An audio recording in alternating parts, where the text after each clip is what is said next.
আসসালামু আলাইকুম, welcome to my channel. তো আজকে আমি তোমাদের সাথে শেয়ার করব একটি 40 ইঞ্চি বডি সাইজের ব্লাউজের সেলাই ভিডিও। তো ব্লাউজটি আমি আগে থেকে কাটিং করে নিয়েছিলাম, এখন শুধু সেলাইটা বাকি আছে, এটি তোমাদের সাথে আমি শেয়ার করতে যাচ্ছি। তো প্রথমেই আমি ব্লাউজের গলাটা এভাবে সেলাই করে নেব। গলার সাইড দিয়ে যে কাপড়টা আছে ওটা চিকন করে মুড়ে দিয়ে প্রথমে সেলাই করে নিতে হবে।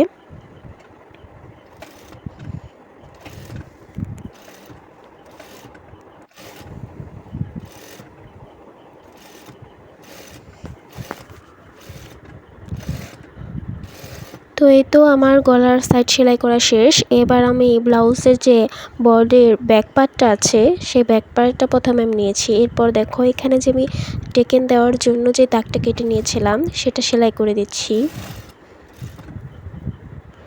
এখানে আমি ডাবল সেলাই দিয়ে নিচ্ছি। এরপর অপর পাশে ঠিক একইভাবে আমাদের সেলাই করে নিতে হবে। তো আমি সেলাই করে নিয়েছি।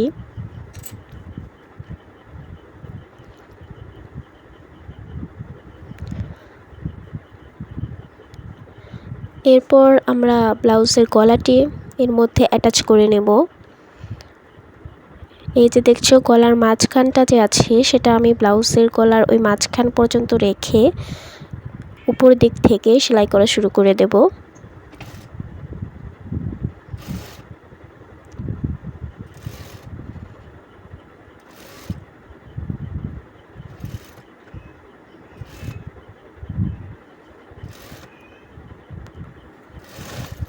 তো এইভাবে একটা সেলাই দেওয়ার পর এবার আমি ছোট ছোট করে কেটে নেব, যাতে ওই সেলাইটা না কেটে যায় এমনভাবে ছোট ছোট করে এদিক দিয়ে কেটে নিতে হবে, নইলে গলাটা ফিনিশিংটা সুন্দর আসবে না।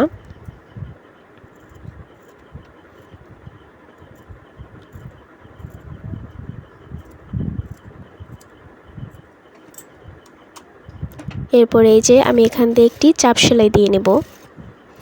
এটিও মূলত ব্লাউজের গলার ফিনিশিংটা সুন্দর আসার জন্যই দেওয়া হচ্ছে।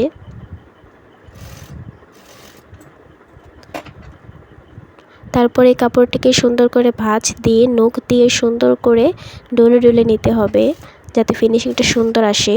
এরপর আমি এর উপরে সেলাই বসিয়ে দিচ্ছি। খেয়াল রাখতে হবে যেন সেলাইটা ওই নিচের কাপড়ের বাইরে না যায়।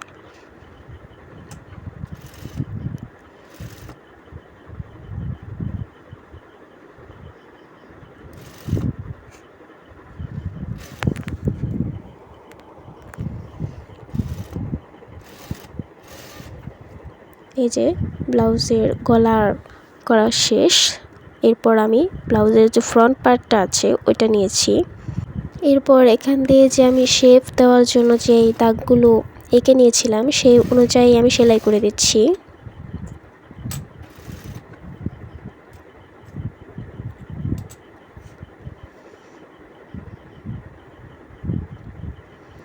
এভাবে প্রত্যেকটা শেপই সুন্দর করে সেলাই করে নিতে হবে।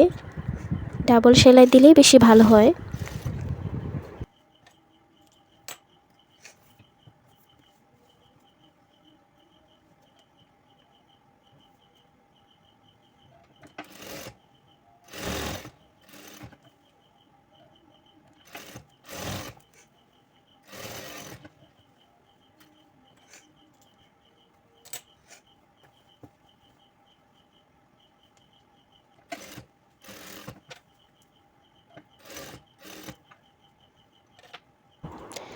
এখন আমার প্রত্যেকটা শেপ সেলাই করা শেষ হয়ে গেছে। দেখো ফিনিশিংটা কতটা সুন্দর এসেছে। সুন্দর করে সেলাই করা হলে এরকম একটা ফিনিশিং আসবে। এরপর আমি ফ্রন্ট পার্টের গলাটাও সেমভাবে করে নেব, অ্যাটাচ করে নেব। আমি ব্যাক ক্যামেরাতে এটি অ্যাটাচ করে নিয়েছি।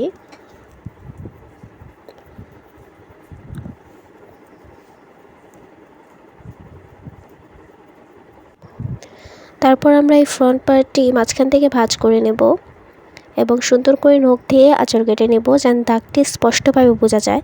এরপর আমি কেচি দিয়ে এটি সুন্দরভাবে কেটে নিচ্ছি।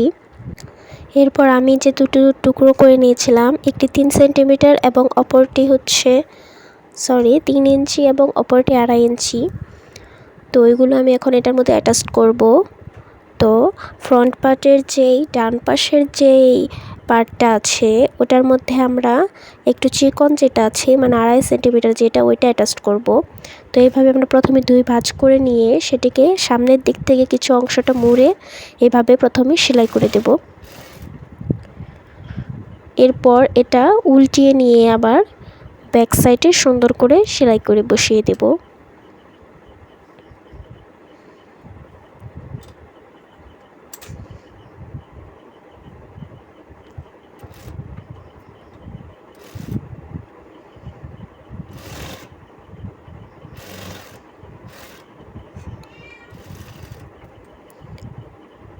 এই তো আমার এখানে বসানো এটি শেষ।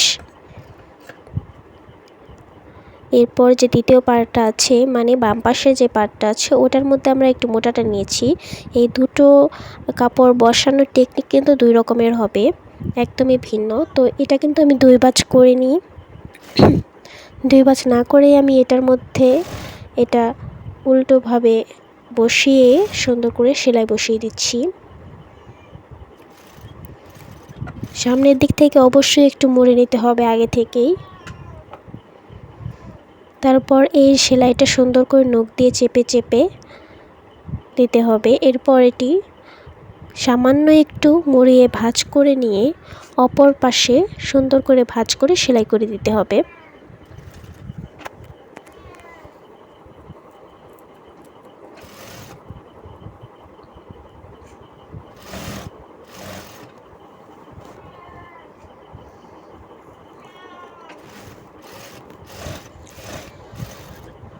এরপর আমি এখানে সৌন্দর্যের জন্য ডবল সেলাই দিয়ে নিচ্ছি, আপনারা চাইলে নাও দিতে পারেন। এরপর এই 2টি পার্ট আমি একসাথে করে সেলাই করে নিচ্ছি। এটা আমি পরে খুলে ফেলবো, শুধুমাত্র আমার সেলাই করার সুবিধার জন্য এটি আমি করে নিচ্ছি। তো তারপর আমি ব্যাক পার্ট যে আছে ব্লাউজের ওইটা এটার উপর রেখে মানে ব্লাউজের সামনের পার্টটা থাকবে একদম সামনের পার্ট যেটা থাকবে সেটা থাকবে সোজা এবং ব্যাক পার্টটা থাকবে উল্টো। যেভাবে আমরা জামা সেলাই করি ঠিক সেম ওইভাবে করে নিয়ে তারপর আমরা কাঁধের পাশটা এইভাবে সেলাই বসিয়ে দেব। তারপর আমরা হাতার পার্টটা রেডি করে নিচ্ছি। ব্লাউজ যদি শর্ট হাতা হয় তাহলে সেটির যদি আমরা মুড়িটা একটু মোটা করে ভাঁজ দিই তাহলে বেশি সুন্দর দেখায়। তো আমি সেম এভাবে মোটা করে ভাঁজ দিয়ে নিয়েছি এবং এখানে আমি 2টি সেলাই বসিয়ে দিচ্ছি শুধুমাত্র সৌন্দর্যের জন্য।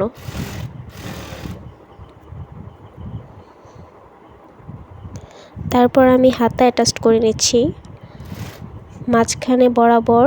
এই হাতার যেই মাঝখানে ভাঁজটা আছে ওটা বসিয়ে আমি এখানে অ্যাটাচ করে নিচ্ছি। প্রথমে আমি এই পাশের অর্ধেকটা সেলাই করব, তারপর ওই পাশের অর্ধেকটা সেলাই করব।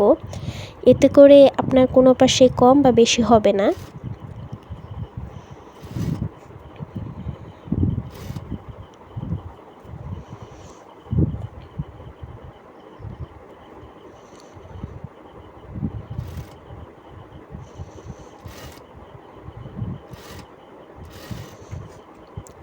এরপর আমি হাতায় ডবল সেলাই বসিয়ে দিচ্ছি।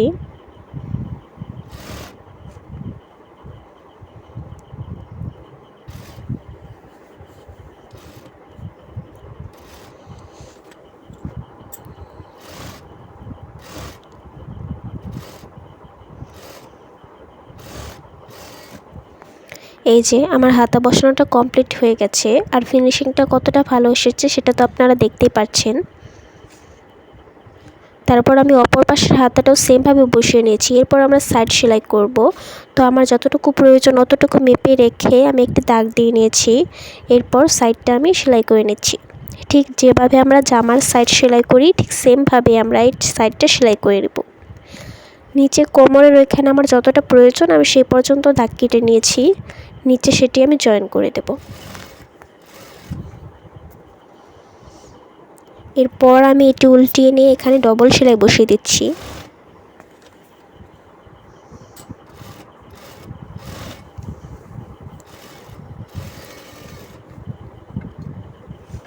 এই যে আমার সাইড সেলাই করা শেষ। ঠিক সেমভাবে আমরা অপর সাইডটিও এভাবে সেলাই করে নেব। এরপর আমি যে মাঝখানের যে আমি দুটো পার্ট একসাথে করে যে সেলাইটা দিয়েছিলাম, বলেছিলাম খুলে ফেলবো, সেটা আমি খুলে ফেলেছি। এবং নিচের যে সেলাইটা আছে এটা আমি এখন দেব। যেহেতু আমাকে ডরি ইউজ করতে হবে, তাই আমি ডরিটা আগে বসিয়ে নিয়েছি। এরপর নিচে আমার পরিমাণ অনুযায়ী ভেঙে আমি সেলাই দিচ্ছি।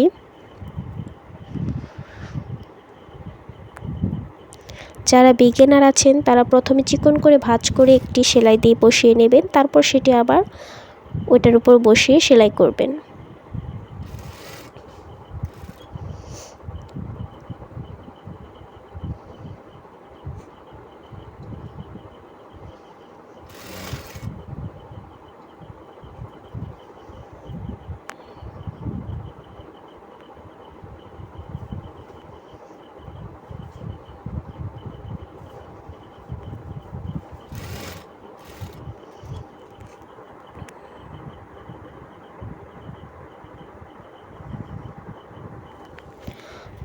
তো এই সেলাইটা কমপ্লিট করা হয়ে গেলে আমাদের ব্লাউজ বানানো কমপ্লিট হয়ে যাবে। এরপর বাকি থাকবে শুধু হাতের কাজগুলো। আরেকটি ভিডিওতে আমি দেখিয়ে দেব আপনারা কিভাবে বুতাম ঘর সেলাই করবেন এবং বুতাম লাগাবেন। আমার ভিডিও ভালো লাগলে অবশ্যই চ্যানেলটিকে সাবস্ক্রাইব করবেন এবং লাইক দিয়ে আমার পাশে থাকবেন। আমি আপনাদের আরও সুন্দর ভিডিও উপহার দেওয়ার চেষ্টা করব ইনশাল্লাহ।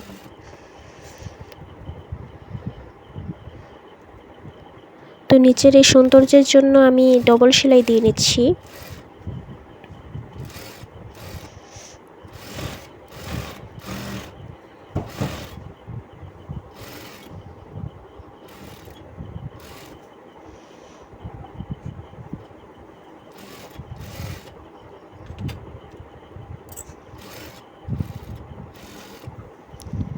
তো আমার ব্লাউজ সেলাই সম্পূর্ণ কমপ্লিট। দেখুন এর ফিনিশিংটা কেমন এসেছে। তো আজকের মতো এ পর্যন্তই। ইনশাআল্লাহ আগামী ভিডিওতে নতুন কিছু শেয়ার করব। আসসালামু আলাইকুম।